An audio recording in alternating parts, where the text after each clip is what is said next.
Ndzhavuko wa Matsonga, ndhavuko lowo xonga leswo nghasi. Xana ma tinyungubyisa hi ndhavuko wa ku ke? Ha hina Matsonga machangana n'wina.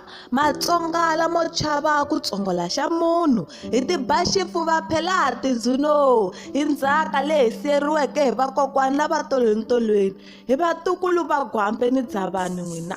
Ririmi ra kona hi lero tsokombela ku kotisa vulombe. Kwala ka swigaririmi swithathela swiyila na van'wathayi.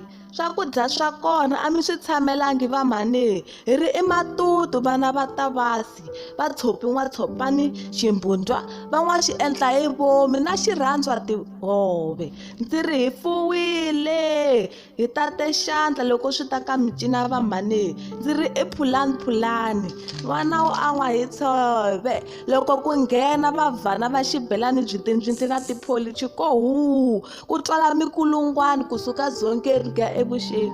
Switayele va magwezi khwi ku tluruka khwaya ku sala ritshuri. Swikoxa swa muganga va mamayila na mikhingaveza ku kupoti leswo hana vusiku cukumi kwihi na xibatseka ku walawala va ku bahe va tayele na mabaji leswi va nga dyondzeka mhayi va ku hina hi tingheni hi cina xifase n'wagaringani.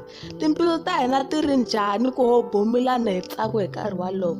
Mina Tsatsawani hi lama ndzi ri hi ni njombo i njombo ku hanyeriwa Matsonga machangani.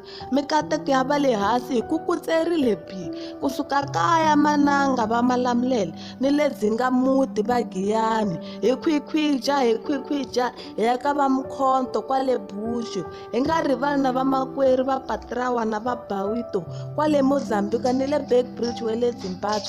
A Mozambique a hi tipfinyingi hi huma kona laha tinhloko ta vakokwani hlupheka na van'wapiti ti etleleke kona.